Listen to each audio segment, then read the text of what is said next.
Selamat pagi, terima kasih sudah hadir. Bagaimana kabar Anda hari ini? Waduh, saya baik, tapi saya rasa Tidak perlu khawatir, di sini Anda bebas bercerita. Jadi semua pembicaraan akan terjaga kerahasiaannya. baik, Bu. Terima kasih. Saya melihat Anda tampak sedikit tegang. Apa yang sedang Anda rasakan saat ini? Saat ini saya merasa takut karena nilai saya kan turun. Nanti saya takut itu gimana itu?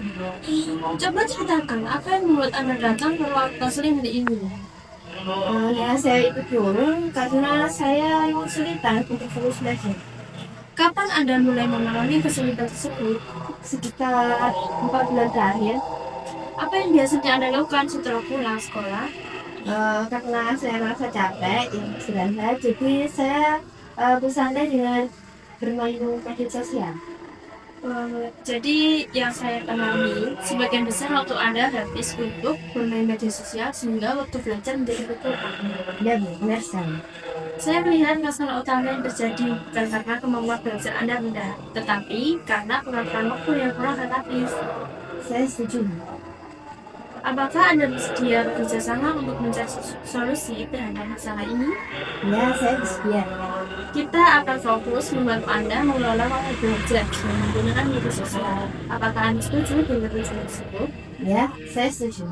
Apa yang Anda rasakan ketika bermain media sosial? Saya merasa senang, tidak menyedihkan, tapi saya juga lupa waktu juga. Apa yang membuat Anda sulit berhenti bermain media sosial? Saya takut tertinggal informasi dari teman-teman saya. Bagaimana perasaan Anda ketika tugas sekolah belum selesai? Jika itu terjadi, saya juga merasa cemas dan merasa bersalah juga.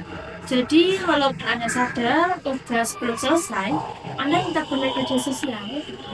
Ya, sering seperti itu.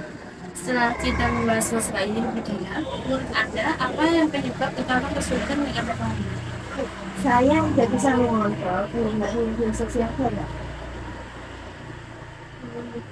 Jadi, fokus utama yang perlu diperbaiki adalah pengendalian diri dan pengaturan waktu. Ya, Bu. Menurut Anda, berapa lama waktu belajar yang realistis setiap hari? Sekitar 1 jam tiap malam. Saya yakin Anda mampu melakukannya karena sebelumnya Anda pernah memperoleh nilai yang baik. Terima kasih. Saya menghargai kejujuran dan kemauan Anda untuk berubah. Saya memang ingin perbaiki keadaan saya ini. Ketika muncul keinginan buka media sosial saat belajar, apa yang bisa Anda lakukan? Saya akan membuka pacar saya saat saya lagi belajar itu.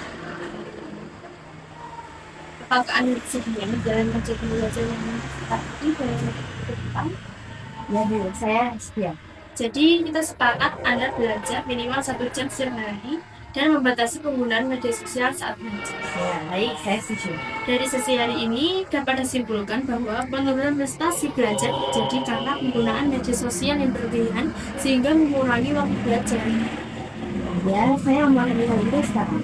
Tugas Anda adalah membuat jadwal belajar harian dan mencatat penggunaan media sosial selama 1 minggu. Baik, saya akan mengusahakan itu dan melaksanakannya. Jika ada hambatan, silakan dicatat untuk kita bahas pada pertemuan berikutnya. Baik, Bu. Bagaimana perasaan Anda setelah mengikuti sesi konseling hari ini? Saya merasa lebih lega dan saya merasa termotivasi. Seberapa yakin Anda dapat menjalankan rencana yang telah dibuat? Sekitar 8 dari 10. Kita akan bertemu kembali minggu depan mengenai pertemuan yang terjadi. Apakah Anda bersedia hadir? Ya, saya setia. Kalau begitu, terima kasih atas keterbukaan Anda hari ini. Saya berharap Anda dapat menjalankan rencana yang telah disepakati. Terima kasih, Bu. Ya. I just had to let you know you're